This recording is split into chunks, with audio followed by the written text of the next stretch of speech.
Hey guys, this is our second video regarding our EPFs, our event planning forms. If you're just jumping to this video and you didn't watch our first video on EPFs, you might find this a little overwhelming. In our first video, we went over an EPF that you're going to get 90% of the time. It's pretty basic.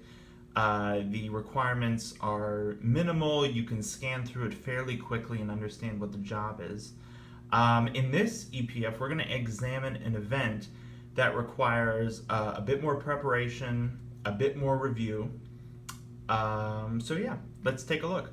You're going to see here everything looks the same on our EPF forms, the event names, the date, the room, we got all that.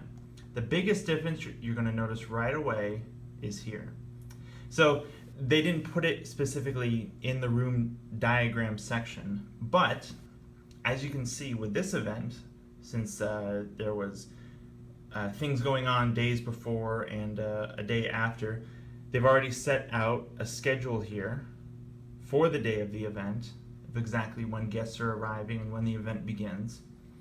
And this section here just concerns us. We don't do anything ever with sound or technology. We're strictly just setup. So what they've done, they've taken all the information that you're going to see on the next page, which just gives you an outline of everything that we need, and they're going to categorize it into areas here, which is a huge help. So that way there's no guesswork involved whatsoever.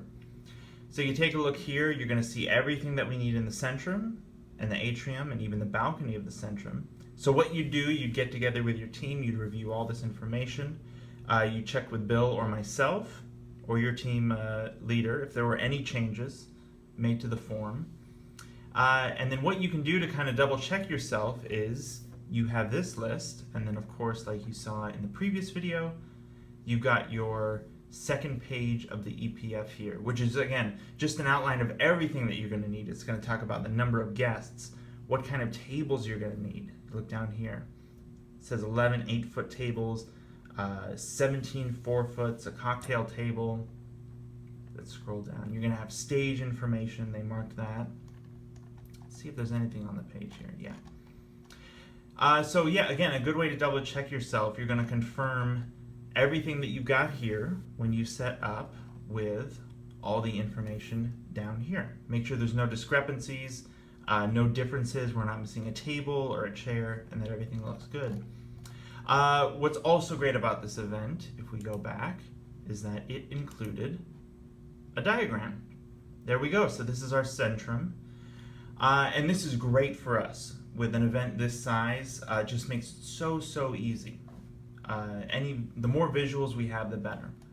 So you'll see here, they've even created a little marker of what we're looking at, of where the piano is, table, stage, all the little sections here. So what we would do, you'd look at this page, you'd review it, and then you'd go ahead with normal setup procedure. But again, another way now to triple check yourself.